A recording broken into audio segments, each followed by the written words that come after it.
Welcome back to Hot Takes and Deep Dives, and my next guest is a prolific director of nearly every genre of television, including Gilmore Girls, The L Word, The Marvelous Mrs. Maisel, Lena Dunham's Girls, Russian Doll. But let's face it, we all knew her when, with the queer indie breakout, But I'm a Cheerleader, starring Natasha Lyonne and Clea DuVall.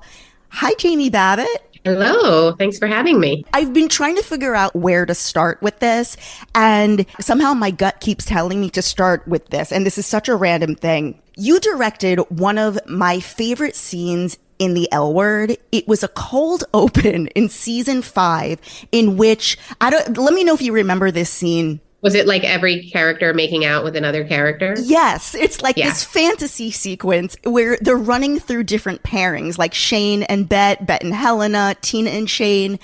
I just have to start, and we're going to run through all of your credits and like a lightning round at the end, but I'm fascinated by this scene. How did you approach this? I remember at the time there was this really cool Gap ad of a bunch, I think Spike Jonze directed it, of a bunch of couples dancing. And it was just like a white background and really cool dancing. And I was like, let's just do it like that, where it's really simple background, just a white space. And then it was written that all of these different couplings are happening. And I remember at the table read, when the actors read that, they were like, oh God, because a lot of them were really good friends at that point. And so it's like playing spin the bottle where you have to like make out with your friend, which feels like your sister, and it's really creepy and weird. So the actors were definitely a little, I mean, they were like, it's fine, but it's really bizarre when it's your friend and you have to make out with your friend. I wouldn't want to make out with my friends. There's actually like a little behind the scenes video of showing you in like, showing you in like a tone meeting, and like somebody else who was working on the episode, maybe it was the DP. I mean, I don't even know if you knew you were being filmed, but you actually say, who would be the bigger top, Bet or Shane? Because that is one of the pairings. And I found that so funny that you just like threw that out there. I think it was helpful on the L Word to have gay directors, because we definitely have an insight into all of the peculiarities of gay and lesbian sex that I think a straight director would be like, wait, what? So I can't remember what happened in that scene. Was it Bet struggling? They were both kind of struggling to be the top. Is that what happened? With that happened with Bet and Helena. With Bet and Shane, it was more like it kept cutting back to Jenny and Tina in the network, because they're doing like the meta movie within the show, and they keep saying that would never happen, and that was the bit that like all these pairings would never happen. Yeah. I mean, at the time, Angela Robinson was running the writers' room with Eileen, and Angela Robinson is one of my oldest lesbian friends who I met at Gay Pride in the 90s when I was still in college. So it was really a blast to work with her. Might have been having that conversation with Angela because the DP was straight, so I can't imagine I would have engaged him in a top and bottom lesbian conversation. But I can imagine having that conversation with Angela. And the irony is that, But I'm a Cheerleader came out in 99, which is probably the first comedic lesbian film, but there was the incredibly true adventures of Two Girls in Love with Laurel Holloman. Like, knowing that you were going in to do the L Word with Laurel, like, did you guys actually like chat about that we were both part of these two indie romantic comedies? In the early 90s, the lesbian community was so tiny that we're making films. So I not only knew Marie, but my whole friend group was working on Incredibly True Adventure of Two Girls in Love. And Rose Trochet was also around in the like lesbian world. I mean, think about it. We were all living in New York. There's one lesbian bar, like two lesbian bars. There was like the East Village one, and then there was the West Village one. And we all knew each other. So our friend groups were the same. People had rivalries and dated people and stolen their girlfriends and, all the typical lesbian stuff. And so I definitely knew Laurel. I definitely knew Incredibly True Adventure. I knew the cast and the crew. And Rose Trochet directed the first episode of the L Word. So she basically took all the indie lesbian darlings and put them in one TV show. And the only person she really didn't put in was Clea DuVall. She was kind of the one that wasn't cast. But I think it was because Shane was basically playing Clea's part. So she was the one lesbian who never really made it into the L Word. Mm-hmm. It was just like a little community of lesbians, and Laurel was a part of it because of Incredibly True Adventure. In preparing for this, it really got me thinking about Clea DuVall, and I wonder, like, did she audition for the part of Shane? Because that seems like they discovered Kate Manig, but Clea DuVall was kind of sitting right there. Do you know if she even was up for the part of Shane? It just makes so much sense. Yeah, you should interview her. I don't know. I am what I'm imagining, just based on the time period, was that Clea was kind of half in the closet, half out of the closet, mostly in the closet. So I think they asked, and her agent probably said she wasn't interested. She was doing a bunch of quote unquote straight big Hollywood movies at the time, which was all kind of after But I'm a Cheerleader. Mm-hmm. And yeah, she was really kind of on the fence about coming out or not. So, but even, yeah, during But I'm a Cheerleader, she was very out with like our group of friends and in the lesbian scene in LA, she was very out.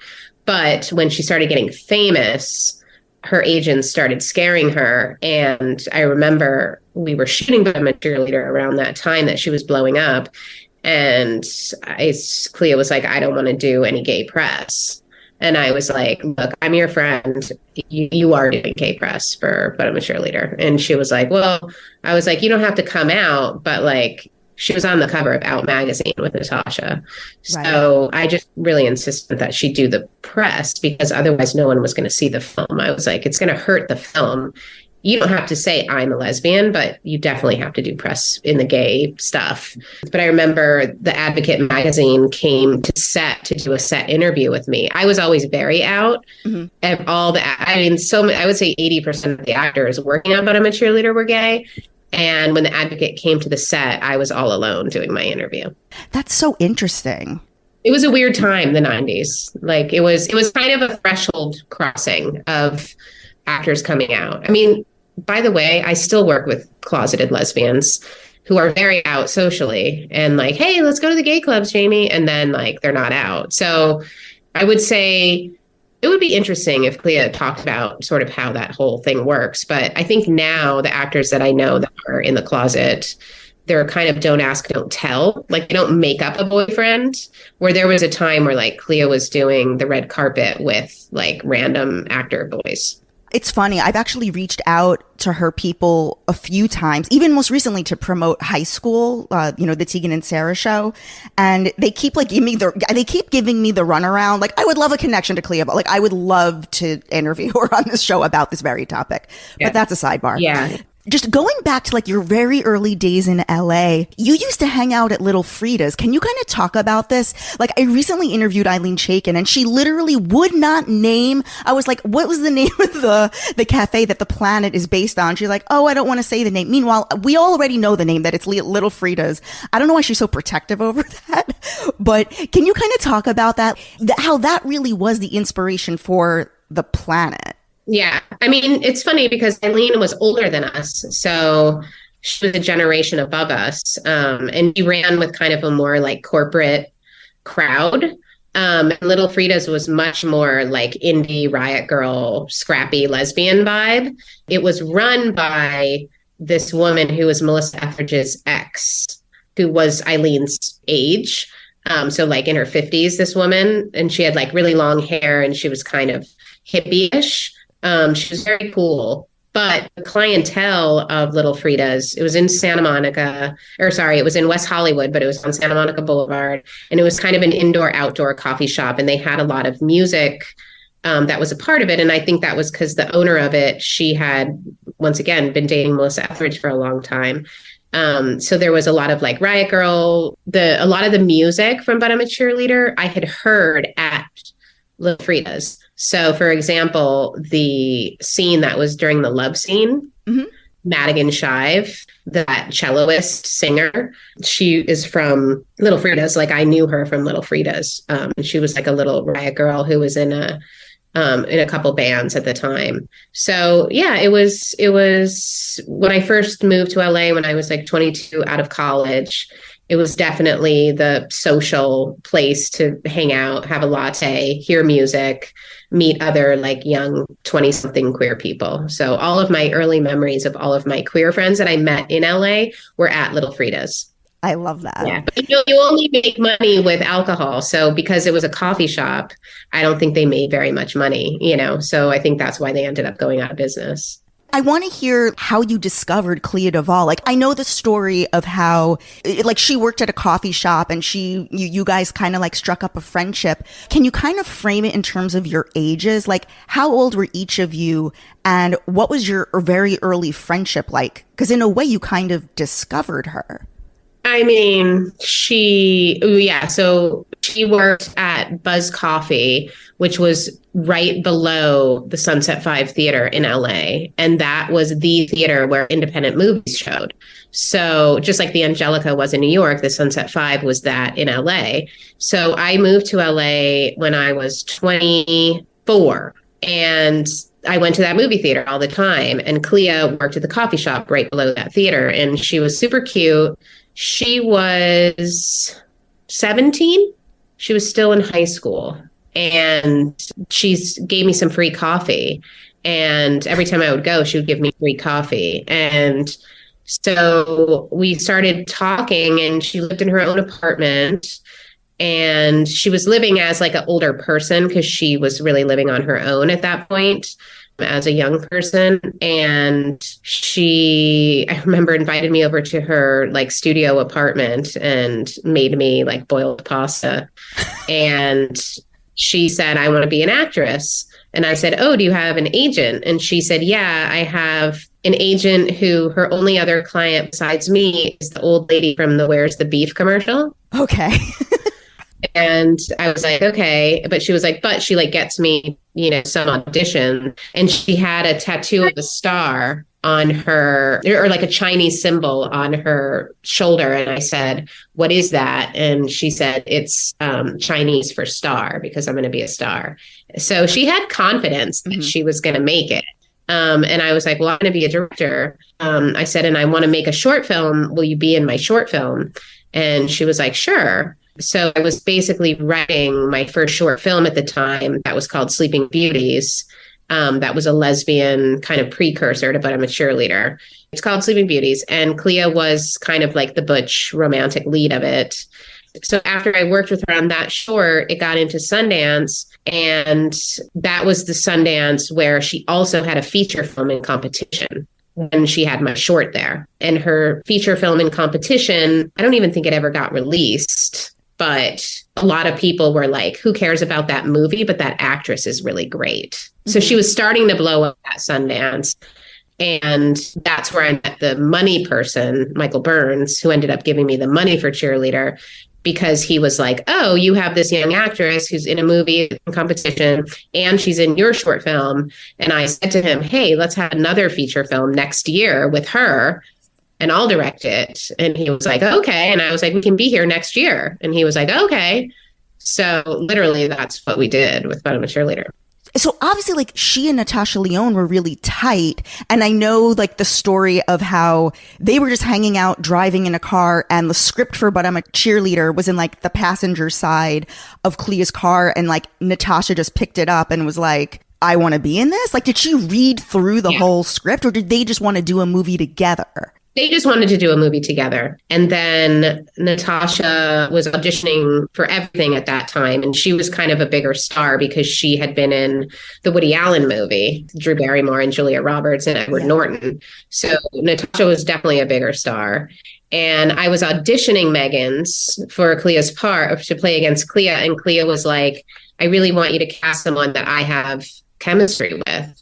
And she's like, I really like this actress, Natasha. She's really cool. And I was like, she's a big star. I was like, I just don't know. We're only offering scale. And I also don't think she's right for the part. She's like a gritty New Yorker with like a thick New York accent right. And like curly hair out to here. She had been in some Beverly Hills too. And she was so good. I was like, she's super talented. I just don't think she's right for the part. And Clea said, well, she read the script and she wants to meet on it. So I was like, okay, well, I'll meet with her and maybe she'll show up to the meeting and look kind of more like Megan. So let's see. So I actually flew to New York City and I had coffee with her at some East Village coffee shop. And she showed up in a short leather skirt. She showed up with like crazy platform boots, all black. Her hair was like teased out, like to like ginormous hair. And she just looked like a full rocker chick. I was like, okay, she literally made no effort to look like Megan at all. So I have coffee with her and she's super funny and great, but not a Megan at all. And then she said, you know, who else is in the movie besides Clea? And I said, well, we've cast Bud Cort from Harold and Maude and Mink Stole from all the John Waters movies as Megan's parents. And she was like, wait, what? And I was like, Bud Cort and Mink Stole. And she was like, I'm in. I got to do this movie. Those have to be my parents. Those are my parents. Like, those are my psychic parents. I need those parents. And I was like, okay.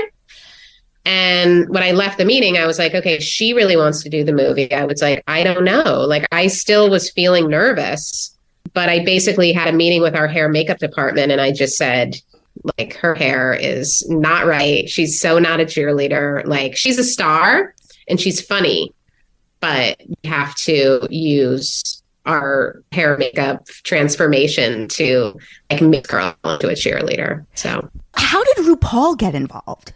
So Ru at the time was a pop star from his song Work It or whatever. His Supermodel. Yeah, supermodel. So he was definitely a pop star. And that year he had been on the Academy Awards with Milton Berle. And Milton Berle had said something really rude to him when they were presenting the award. I don't know if you remember this moment. And then Ru made some really snide comment on live TV that he should be in diapers. And it was super mean. But I remember seeing that video and being like, good for him for like standing up for himself. Like, fuck this Milton Berle guy thinking he can make a joke out of a drag queen. Like Ru is a superstar. Don't fucking do that to Ru. So when I was thinking about Mike and needing someone who was obviously gay, I was like, Ru would be amazing. So his headshot was just literally in a pile of headshots he was submitted. And so I was like, yeah, I want to meet with him. And so when I met with him, he was so sweet. He was so smart.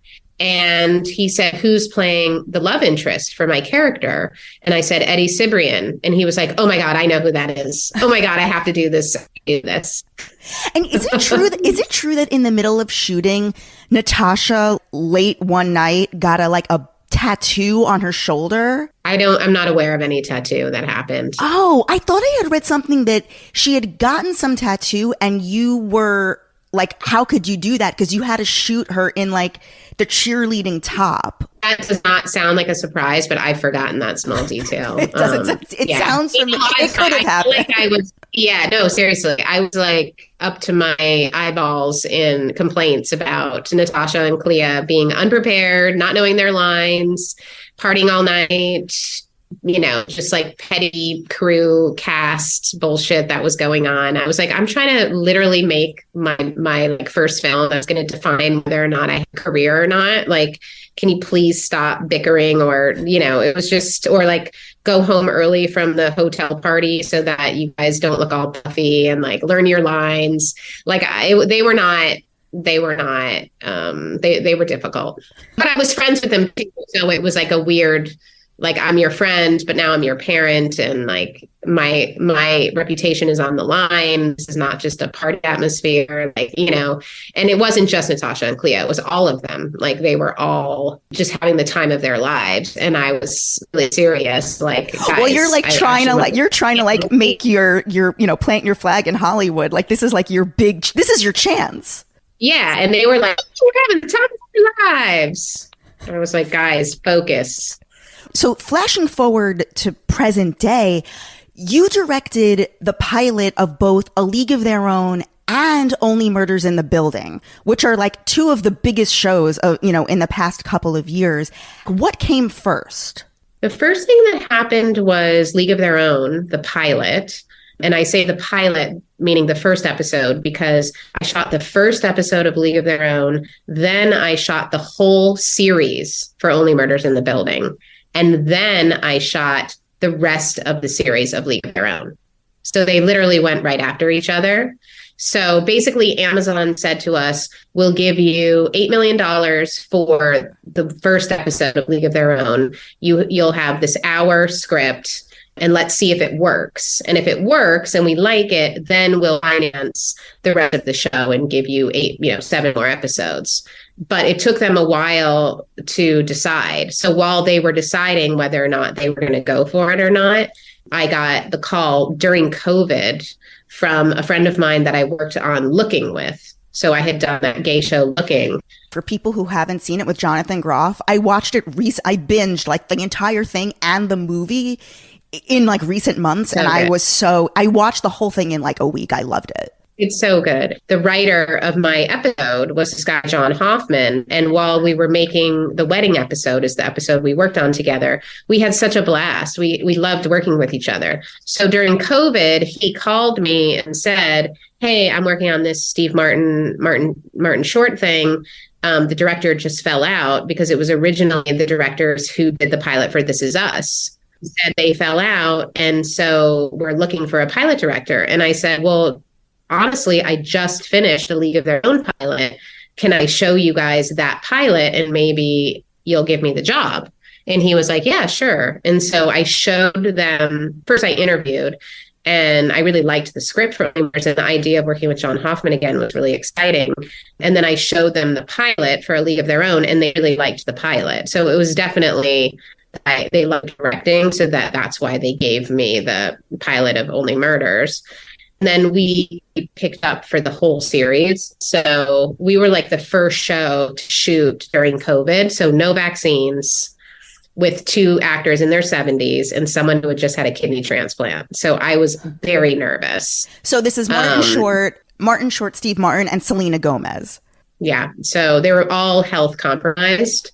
So I was really nervous because there was no vaccines and we were shooting the summer of COVID. And so we started pre-production, and I remember Steve saying like, I'm not going to die, right? And I was like, no, you're going to be fine. I was like, oh shit. So I wore, like, everyone will tell you who worked on it, like I wore like 3 masks, a full face shield. Like I was so nervous. I was like, I am not going to be the reason. My friends, I was in New York for 6 months making that show, were like, hey, come to have dinner. I'm like, guys, I can't do anything. Like I am the one person who's having an interface with all these 3. Like, I'm not going to be the reason these people get sick.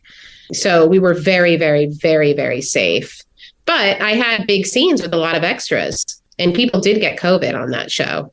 Thankfully, just not those 3. And then they were first in line for the vaccines. So we were shooting in January when they got the vaccines, and I was so relieved. So it was all together. And then I went straight from Only Murders straight into now shooting episode 2, 3, 4, 5, 6, 7, 8 of League of Their Own. So I went straight from New York to Pittsburgh, where we shot the rest of League of Their Own. Whoever's idea it was to make Darcy Carden a redhead is the most valuable player on that show. What was the decision? That would be me. Are you serious? Yeah, that was me. Yes, it was 100% me. And also I got a lot of shit for it from one of the producers who was like, Jamie, you're always complaining that everyone has brown hair. I'm like, yeah, I don't want everyone in the show to have brown hair. I want to give everyone a different hair color so that you can tell the difference between all these girls, because we've cast so many actresses that have Abby's hair color. So I was like, Abby has brown hair. She cannot be in love with someone who looks like, they look totally different, but let's give her a different hair color. So we made Darcy redhead, and then the girl who played Maybell, she also had brown hair, and I made her a blonde. So no, I was really adamant about making people look different because I was so nervous about them looking the same. I mean, even look at this. This is like a fan image of the 2 of them. It's so much better because Darcy has red hair and it's not 2 brunettes. Is she wearing a wig throughout the whole thing, or was she dyeing her hair?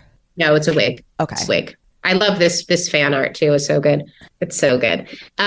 She's wearing a wig throughout the whole thing. And I had worked on Silicon Valley with this amazing wig hair person who does like Barbara Streisand's wigs. And so I called her during COVID because no one was working. And I said, hey, can you come and do this? Like, I really hate wigs and I hate when you can tell, but I know you're really good because if you do Barbara's wigs, these wigs are going to be good. And so like almost everyone's wearing a wig in the show.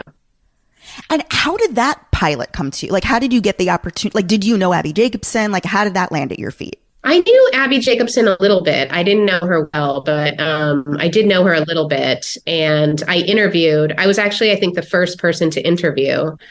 And I didn't really know Will Graham at all. And I knew Abby a tiny, tiny bit. So I had my interview and then I never heard anything. And then like 4 months later, I emailed my agent and I said, have they found someone to do the pilot?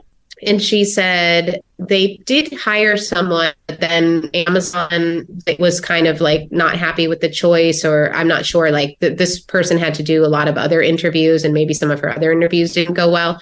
So they haven't hired anyone yet. And I said, well, I literally interviewed 4 months ago and I was the first person to interview. I said, can I interview again and in person? Because I'm actually going back to LA so I could actually meet them in person this time. And she was like, okay, let me call. So she called and said, Jamie wants to meet you in person for this, even though you haven't asked to meet her again. And they were like, okay. And so I met them in person and they were like, hey, we haven't hired anyone yet. And actually the Baseball Hall of Fame is doing an exhibit with all of the original players. And it's happening this weekend in upstate New York with all the 100-year-old ladies. And I was like, you guys have to hire me. Like, I want to go to this thing this weekend. Like, I will, if you hire me right now, I will literally get on a plane tomorrow and go and meet these women. So I had a great meeting. And then after that, I got a call. Okay, you've been hired. And so I literally got on a plane and went to upstate New York. And I went to this like Motel 6 and all these 100-year-old biddies, a lot of them very gay, were there. And we had like a little, drinks and met them all and talked to them all and was introduced as the director of who was going to do this like queer version of their story.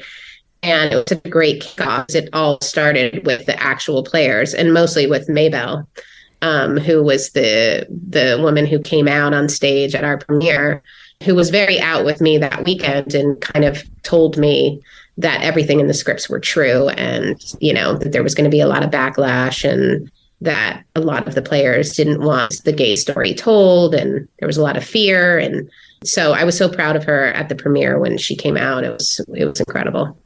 I've heard that it really is a good gig to direct a pilot, like how Rose Trochet directed the pilot of The L Word. Like, does that sort of transition you into like, you're now going to be like an executive, because you're an executive producer of both League of Their Own and Only Murders. Is that because you directed the pilots and helped shape the visual tone and everything? Yeah, I think so. Yeah. I mean, I've been an executive producer on shows for like the last 6 or 7 years. So I was an executive producer on Silicon Valley and an executive producer on Drop Dead Diva, which was my first EP show. So I've done it on other shows that I haven't directed the pilot on. But it basically just means you're like the in-house director who's kind of around and directing a lot of the show and helping out with a lot of the duties. So it certainly helps if you've directed the pilot, but you can do it just on your own too if you just want to stay with a show for a good amount of time and they want you to stay. I know that especially in like the 80s and 90s, like no women were getting the opportunity to direct television. Yeah. Yeah. And pilots, you get paid like 5 times the amount you get paid to do any episode of the show. So that's the reason why women never got to direct them, because they pay so well. Why is that? Like, why is it so much more lucrative to direct a pilot? I think because if you don't get it right, the whole show sinks. And if you do it right, the show can go on for 10 years and make a lot of money for everybody. So there's just so much pressure on the first episode, especially the first 15 minutes is where people really decide if they want to watch it or not. And I know myself, I've turned off a lot of pilots in the first 15 minutes that, you just have to really get it right. And so prioritizing the first 15 minutes, not only the pilot, but also the first 15 minutes to suck people in. So they want someone who's made a hit show before. And so they're willing to pay a lot more money for that person. But when I first started in TV, the first 10 years, I never met a single female director who was doing pilots. They were all doing episodes, but they weren't doing pilots. And it was really just men who were getting those jobs. So I never knew how well they paid until I got hired for the first time to do a pilot. And I was like, oh, this is why no women were getting these jobs, because you get paid 5 times the amount of money. And then everyone else gets paid just like a standard amount that you make because of your union contract. So it's prestige, and it's also just more pressure, basically. So I like doing pilots. It is a lot more pressure. So it's also sometimes, like right after I did do the pilot of this show in London, and it is a lot of pressure. And I'm excited to go to New York and do Only Murders in the Building season 3, because it's less pressure and it's just fun. Will you do more of League of Their Own? I mean, to me, it's so weird that Amazon hasn't announced if there's a second season, considering it seems like it's such a big online hit. Do you have any insight as to like what's going on there? I don't think it's a big online hit. It's a big hit, a big online hit with our friend group and our like queer audience and world that we know. I think in the general scheme of Amazon shows, like the most popular show on Amazon is Jack Ryan, which I've never seen and no one I know has seen, but that's their number one show. So I think in the grand scheme of numbers of Amazon, I don't think League of Their Own has done well. I do think they were hoping it was more of a crossover, but I think the fact that it's so queer, a lot of older people who are expecting Tom Hanks in like a closeted movie were shocked at how they were talking about gay stuff all the time. So, I mean, I'm so used to it because I've done so much queer content my whole life. So I'm not surprised that it's on the bubble of Amazon, because I do think queer content, it takes an appetite for caring about the queer audience and giving them something that they deserve and that they want, and they subscribe to Amazon. But they're also not like 90% of the consumers. They're their own group of people. So, yeah, so I think Amazon hasn't decided yet if they're going to give it a second season, because I don't think the numbers are clear that it's a hit, like Stranger Things or something like that. Mm-hmm. That's which so is depressing. something because I don't want to make queer content that's like straight people like. I mean, I want straight people to like my stuff, but at the same time, I also want to make things where it's not just one queer best friend, where it's also like League of Their Own, there were like 50 queer characters and all different kinds of intersectional types of queer people that I find really important for our, for what we want to watch. So I'm really proud of it. But I don't think it was appealing to all of America or all of the world. And I'm fine with that. You've done so much filming in New York City, like Girls, Marvelous Mrs. Maisel, Russian Doll. With Russian Doll versus Only Murders, you sort of have like this East Village story, and then you have this Upper West Side story. How did you land on the building for Only Murders in the Building? Our big inspiration for the building was John had read a New Yorker article about, who's the woman who wrote When Harry Met Sally? Nora Ephron? Yeah. So Nora Ephron wrote a piece in the New Yorker all about the building that she lived in on the Upper West Side. And it's like literally an article about the love story she had with her building. And it's a building that's like right near Zabar's on Broadway. And so that was originally, when John was conceiving it and Steve was conceiving it, the kind of building they were thinking about. So we actually went to that building and we said, can we shoot here? And they said, hell no. So then across the street and like 2 blocks down was the building we ended up shooting in, because they said yes. So it was really hard to find a building during the middle of COVID, when everyone was like, get the hell out of my building and don't give me COVID, that would let us shoot. So that building said you can shoot in the courtyard only. You're not allowed to go inside. So the lobby, we shot at a different building, which is kind of a nondescript building that didn't have a courtyard. And then the courtyard was shot at this one building that said yes, which was like 81st or something, 81st and Broadway. And then the rest was on stages. So it was just really hard to find a building that would say yes, because rich people who live on the Upper West Side who have a big courtyard didn't want COVID vectors shooting in their building. I mean, being a director is such a sexy role. I know how stressful it can be, and ultimately, like, you can kind of get blamed for everything, but it really is the director who goes in and like cuts the episodes together. Can you talk about how you can like hide mistakes or fix a show in post-production? I mean, there's so much you can do to fix a million things. I mean, post-production, they say the final rewrite. So you can really rewrite entirely Like in the how? editing room. I'm so fascinated by this. Like how? So like, for example, if you have an actor who in a scene is like, oh my God, and like some really bad acting moment, and then is like just listening in the scene, you can just cut to them when they're doing the listening and cut out the bad acting moment and be on another actor in the scene. So you can fix performances left and right by just not cutting to the person. So if you're just a regular viewer and you notice that they're never cutting to a certain actor except like kind of generic shots of them like nodding their heads, it's probably because they were terrible and they're just cutting away from them. You can fix things with music where you just have a bunch of close-ups of people and play any kind of music over it. It will give you a totally different feeling. You can fix story by cutting scenes entirely and then putting words into people's mouths that they never actually said on set. There's so much you can do. You can slow things down. You can speed things up. You can do split screens where you have a good performance from one person in one take and a good performance from someone in the other, and you put the two shots together and, you know, paste it together. There's a million ways to fix a million problems. It's really time consuming, but as long as you have the time, you can pretty much fix anything. You know, directing is very athletic. There's so many ways you can fuck up. So you can have an actor who's not good enough. The way the sun is in the day, you're shooting at the wrong time of day and the light looks terrible. You can just hire the wrong person for acting and they're just wrong for the part. They're a good actor, but they're wrong for the part.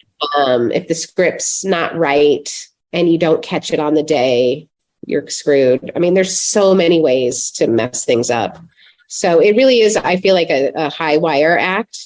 And the truth is I've directed for 20 years. I've directed so many scenes, some terrible, some great, some no one will see, some a lot of people saw, some deeply flawed for a million reasons.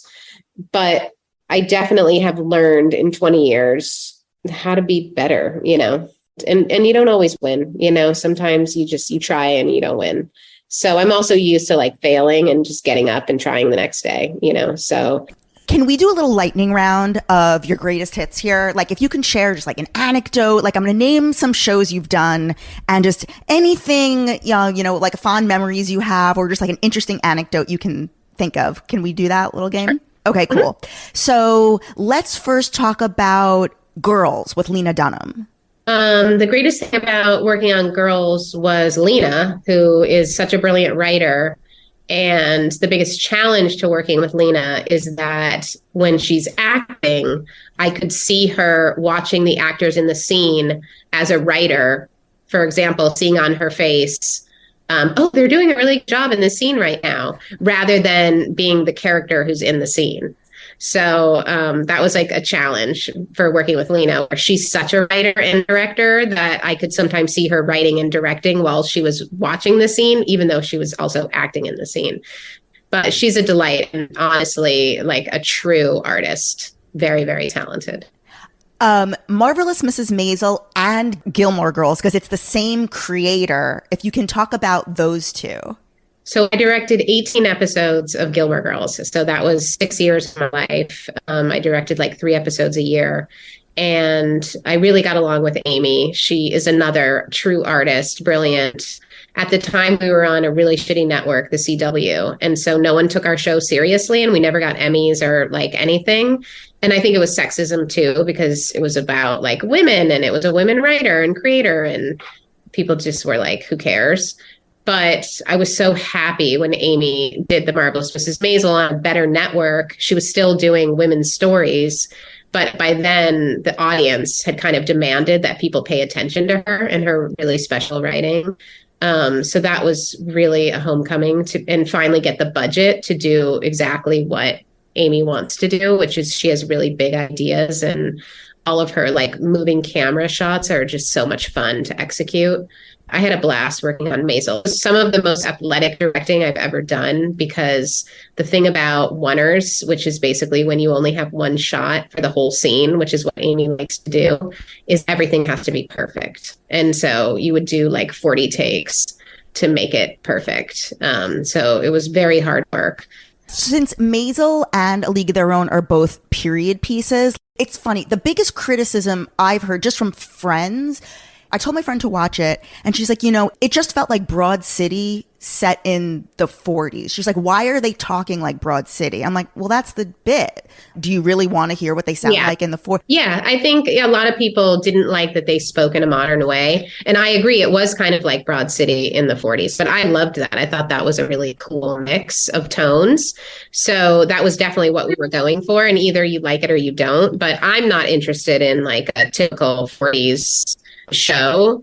And frankly, Amy doesn't do that either. It's very like Amy Sherman Palladino language. Yeah. But maybe it's less distracting and less kind of Brooklyn casual that Abby has that thing going. Like there's something about Amy's style of writing that feels more vintage.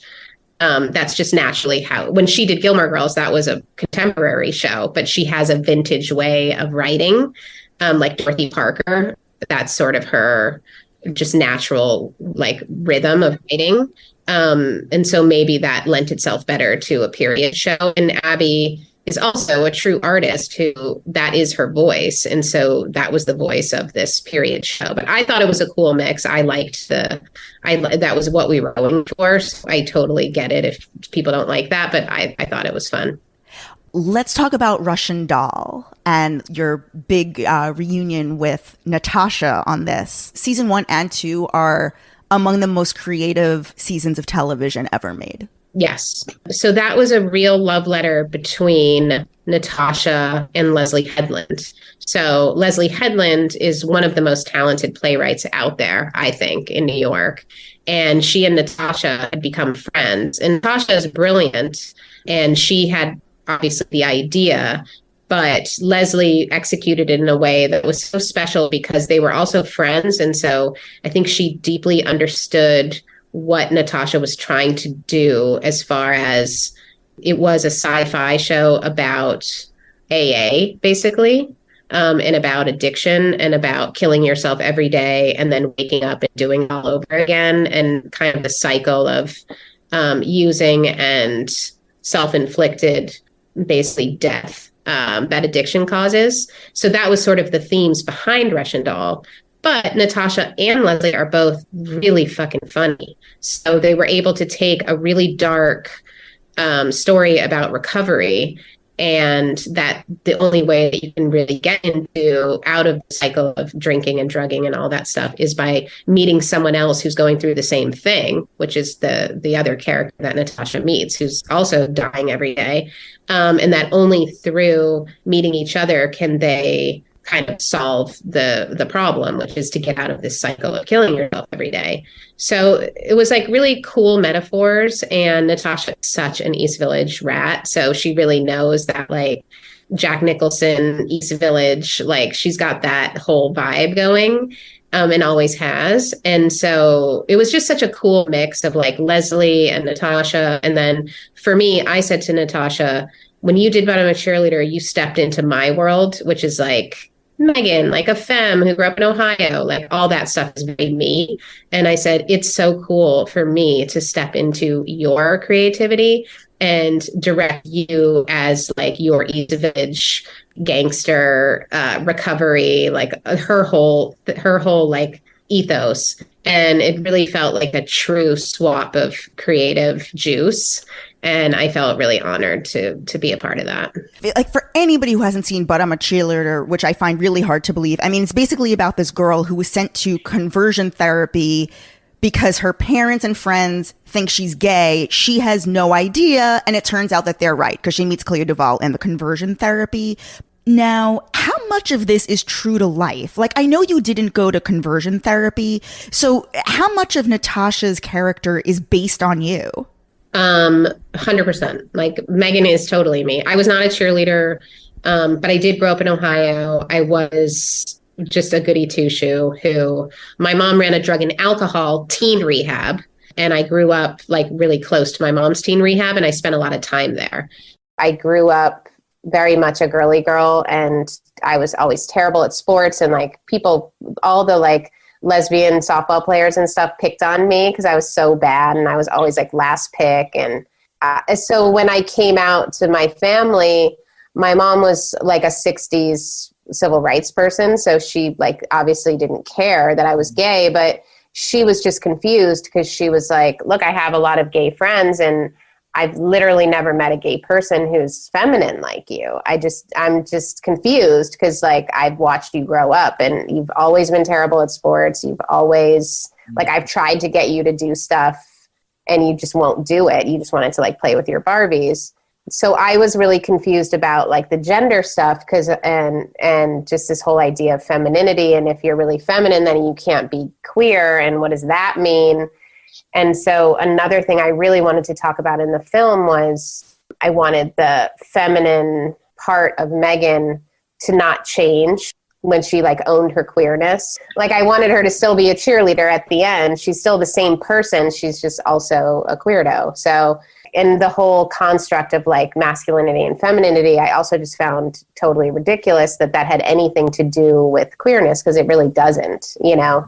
Like when you were a teenager, like what were you into? Like in your formative years, early, I guess like late teens, like what music, TV, like what were you super into? I was like obsessed with Barbie. So that's very real. And I was really into going to the movies. So I went to see like every movie.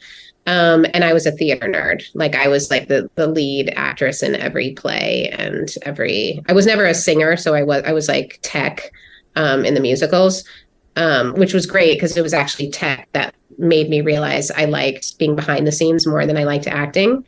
But if you asked anyone from my high school, they would be like, she was the lead in every single play. I was the thespian lesbian.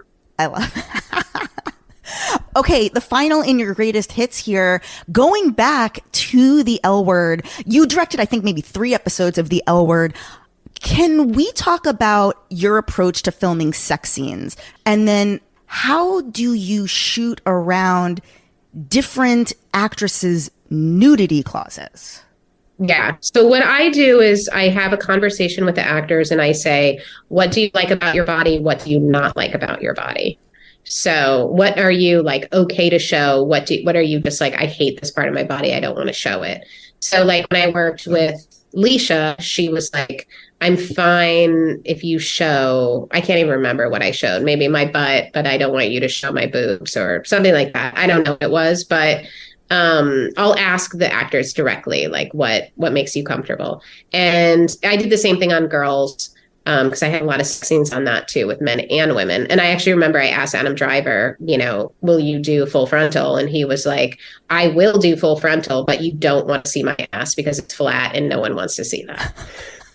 And he was like, you can show my dick. And I was like, okay, let me see if I can make that work.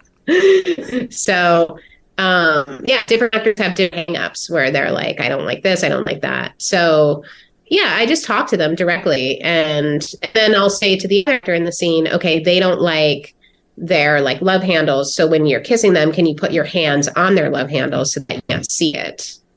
Or I'll talk to the DP and say, like for Natasha and Clea, they were like, I'm not comfortable doing any nudity, either one of them. They both said, I will do absolutely no nudity.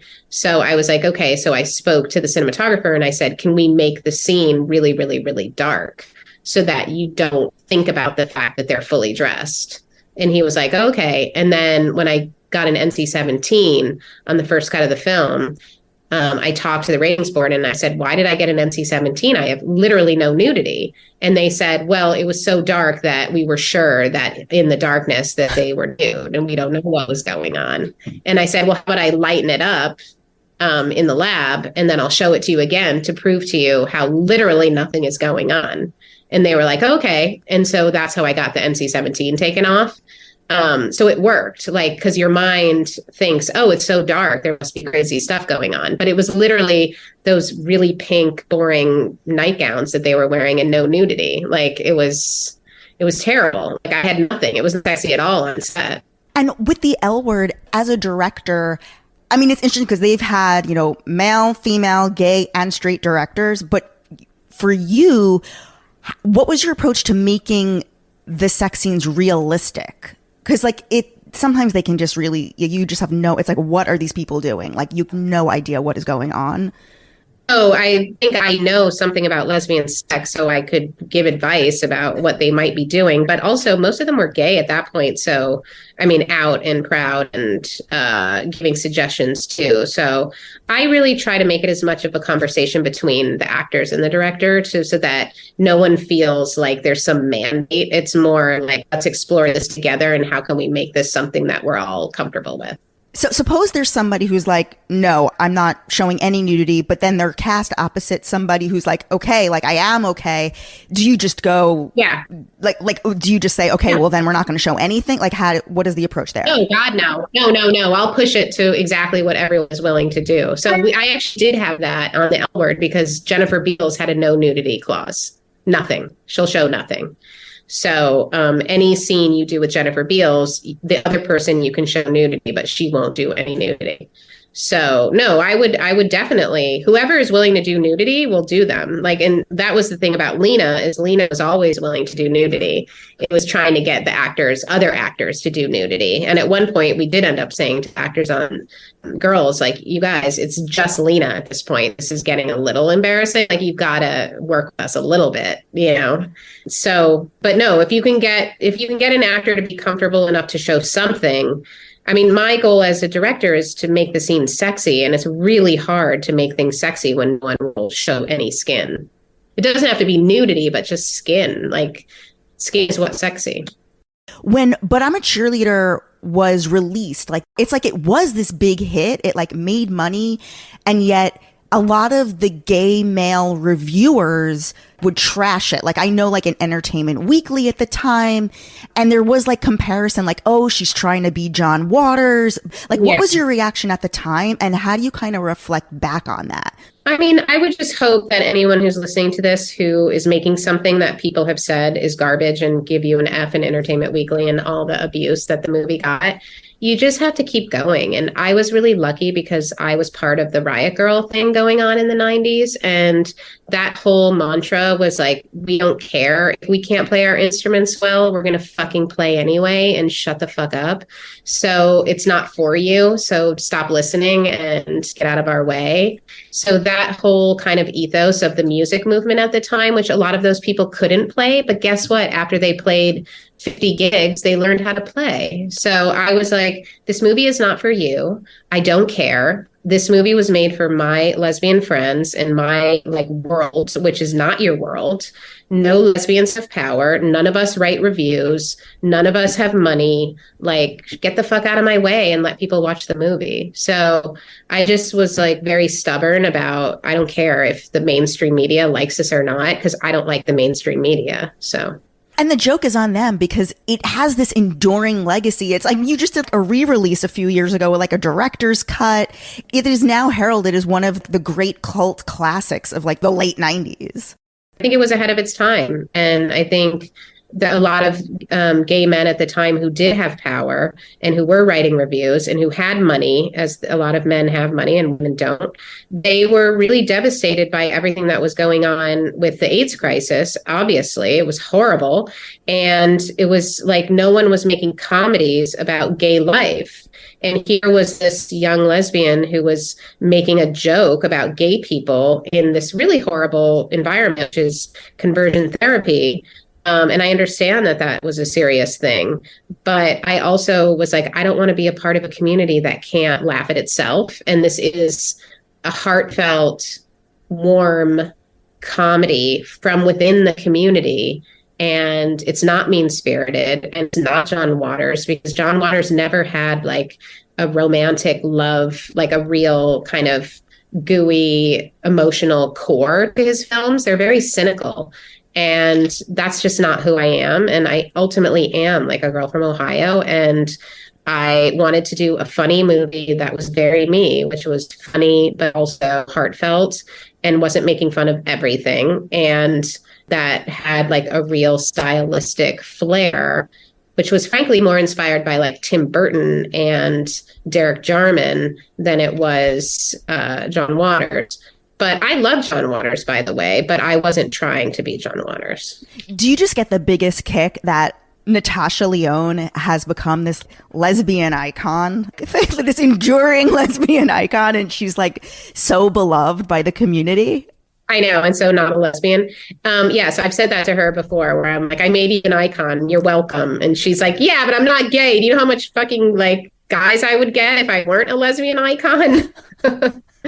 So I think she does like being a lesbian icon, and she obviously is like she's open, but I do actually think she's straight, and I think she's happy that lesbians love her, but yeah, she's it's an interesting thing that's happened. Well, I love how once a year she posts that picture of her and Clea DuVall where they literally look like Leonardo DiCaprio and whoever he played opposite in Romeo and Juliet. They literally look like that they're at the premiere, and she and Clea is Leonardo DiCaprio and it's Natasha Lyonne. Yeah, I do think that they had like a love affair as friends, and it was a very intense relationship at the time that I was navigating between the two of them. And it still remains like an intense relationship. There's just something between those two that's really special.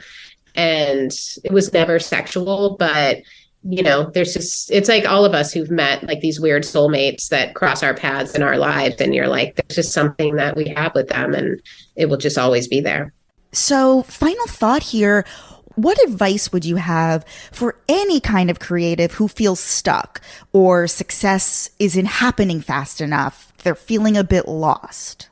Yeah. I mean, I have never been picky about jobs that I have taken. And a lot of my contemporaries have been really picky and they just don't work, you know, and I think this is also what I learned from when I worked with David Fincher, is he was directing battery commercials, and like he directed hundreds of shitty music videos, hundreds, like Rick Springfield, and like, yeah, he directed Madonna, but he also directed a lot of really shitty ones. He directed Vogue and other videos for Madonna. You do get better by working. So just say yes to everything, I think. So I just have said yes to a lot of things, and other directors who started at Sundance would just be like, I want to do indie films, or I want to do pilots only, or I want to do, you know, really high end, whatever. And I was willing to take whatever shitty thing came across my plate, and then I made so many relationships working on like one of the first CW shows I worked on, and we never got any love, was Gilmore Girls. You know, 22 episodes a year. Amy Sherman Palladino is a brilliant writer. And I directed 18 episodes of that show. And I was like, there is no one more talented than Amy. She is so talented as a writer, director, force of nature. And I recognized that 20 years ago. So of all of the directors of Gilmore Girls, I'm the only director that also directed Marvelous Mrs. Maisel. Mm-hmm. Like also like stay friends with people. Like if you see someone you work with on some CW show from 20 years ago, like keep them in your life. If they're awesome, they're awesome. Over time, people started recognizing that she's brilliant and Gilmore Girls was brilliant. But at the time, it was like really sexist. We had no money, no budget, and it was like a lame network. Mm-hmm. But that show also has like aged really well over time, because it's like, yeah, she's brilliant. And she always was. So I've also just like made friends along the way. And I think a lot of people are always like, you know, I want to meet this person and they can help me, and this person can help me, and this person can help me. I'm like, look around you. It's the people around you. Like no one thought Amy was going to be like an Emmy winner, you know, but I knew because she was my friend and I could see how talented she was. So it's like, look around you and see where the talent is, and you guys rise up together. I've always helped my friends, and I've always had like a posse of women. Like another friend of mine, Nisha Ganatra, she made an indie film same time as me. And I was like, But I'm a Cheerleader is great, but Chutney Popcorn is really fucking great. Like, you guys need to hire her. She could not get a job. 20 years she tried to get a job. 10 years she tried to get a job. And no one would hire her for episodic TV. And then they actually had offered me a job as a producer director for Transparent, and I couldn't do it.